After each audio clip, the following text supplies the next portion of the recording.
Welcome to this edition of the Your Weekly Dose of Nonprofit Podcast, the podcast that delivers actionable items you can implement at your organization right away. I'm your host, Ephraim Gopin of 1832 Communications.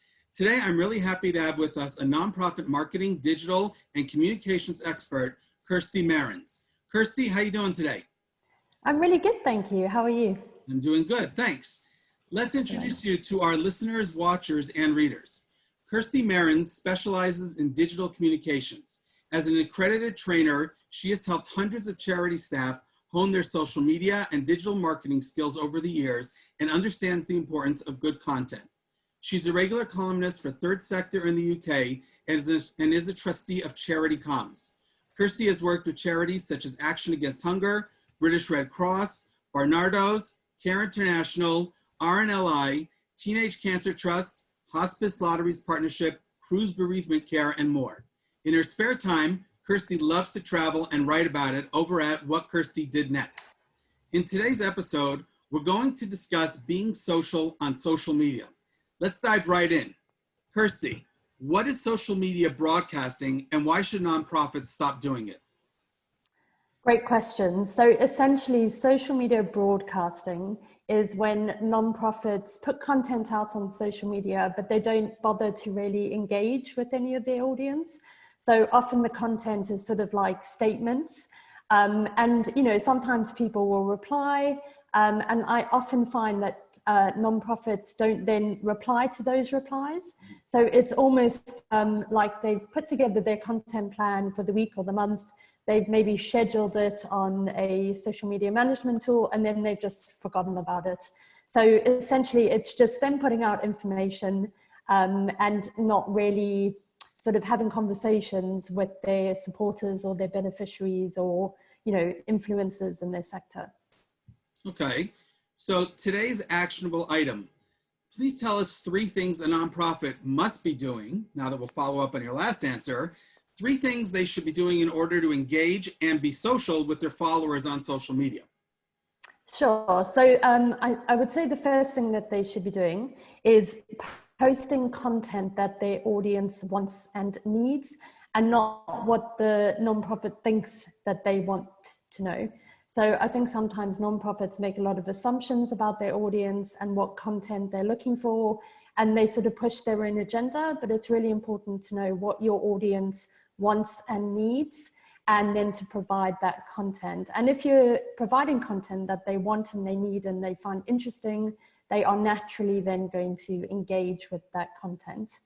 I think the second thing that they can do is a really easy one. Instead of just sort of posting a fact or a statement, you know, ask a question, ask your audience to maybe share a tip or advice or their own experiences. So that way you're encouraging them to leave a comment. And then the last thing you could do is actually use the platform's inbuilt engagement tools. So for example, Twitter has polls, so you could poll your audience, ask them, you know, a question that they then need to vote on. Instagram, for example, has the question sticker in stories. So these are inbuilt tools in the platform that you can use to really encourage engagement because people actually need to take an action to answer that question or that poll. Fantastic answer. So now that you mentioned Twitter and Instagram, out of Twitter, Instagram, and Facebook, Twitter seems, to me at least, to be the toughest platform for nonprofits to crack. What advice would you give nonprofits regarding tweeting and engaging, being social on Twitter? It's interesting because I think Twitter should really be the easiest platform to crack. And the reason why is because Twitter is what I call an open platform. And what I mean by that is Facebook is, if you think about it, people are on Facebook to connect with their friends and their family. You know, they do like pages and they do want to hear from brands and nonprofits. But even Facebook's algorithm always favors posts from friends and family over any posts from pages. So and you can't, you know, go to a supporter's page, for example, and comment on their post. So it's very closed. in that sense. When you post on Facebook, you're hoping that your audience is going to see it and engage with it. Whereas Twitter is completely open. You know, you can, as long as someone has a public account, which most people do, you can very easily tweet to your supporters. So, you know, if you're a small charity or nonprofit in particular, and maybe you don't have a massive following on Twitter, it's very easy to talk to your supporters in a very personal way. And also if you're trying to influence policy, for example, you know, in the UK, I think pretty much all of our MPs and politicians and councillors are all on Twitter, and you can tweet them directly. So the same with journalists. Journalists are all on Twitter as well. So if you have a story that you want to share with them, or, you know, maybe you're replying to a story that they have posted that is relevant to your sector and your cause, it's very easy to reach out and engage with them. So I think once you know the power of Twitter and the fact that it is so open, and what you can actually do with it, I think it's much easier then to kind of really use it as a powerful tool to get out, you know, more brand awareness and really just engage with people on a more personal level. Excellent. So among your many talents, you craft social media strategies for nonprofits. What are the musts that a strategy has to contain? Sure. So I think I first want to say social media is often thought of as an afterthought. I think a lot of organizations see it as something that they need to have, but they don't really use it very strategically. And actually, it's a really powerful tool for brand awareness, comms and marketing, and even fundraising. Now, what's really important is that it needs to align, the social media strategy really needs to align with the organizational strategy. So it's about how can social media help us achieve our organizational goals. So the first thing I always do when I'm working with a nonprofit is to read their organizational strategy, because it's really important for me to know what it is as an organization that they're trying to achieve, because then I need to know how social media can help them achieve that. So once I've read the organizational strategy and I have an idea of what it is that the organization is trying to achieve in the next 3 years or 5 years, I then do an audit of all of the social media channels that they have.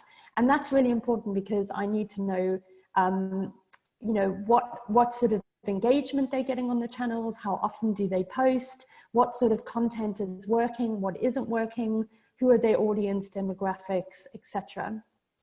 Once I know all of that information, I then give some recommendations straight away. So I give them some tangible things that they can action straight away. And sometimes it's something as simple as, you know, so for example, I'm working with a nonprofit at the moment that for some reason doesn't even have a Twitter bio. So, you know, that's the first action is, don't you think you should explain who you are and what you do in your Twitter bio? So, you know, something very simple that can be actioned straight away. Then I move on to the strategy, and essentially the strategy needs to contain the elements of what are your goals, then the tactics, so what tactics do we need to implement to reach those goals, who is the target audience, and then how are we going to measure success? So how will we know if all of these things that we've implemented are working or not? And that's really the essentials of a social media strategy. Fantastic. Let's move to the lightning round and learn more about you. What got you started on your nonprofit career path? So I'm South African originally. I moved to the UK back in 2004. I happened to just land a job in the finance sector through a friend. And, you know, once you're in a certain sector, you tend to stay there because that's what you know. But I realized after about 2 years, it really wasn't the sector for me. And I had to think about what sector I really wanted to work in. Back in South Africa, I did a lot of volunteer work. And I thought, you know what, I think the nonprofit sector is for me. So I tried for quite a long time to get a job in the sector. And after about probably a year and a half of, you know, lots of applications, lots of interviews, I was lucky that Barbara Stevens, who was the CEO of Dementia UK at the time, took a chance on me. And I'm so grateful she did, because I've been in the sector ever since, which has been 13 years now. Wow. So given 13 years of experience in the sector, if you could shake up one thing in the nonprofit world, what would it be?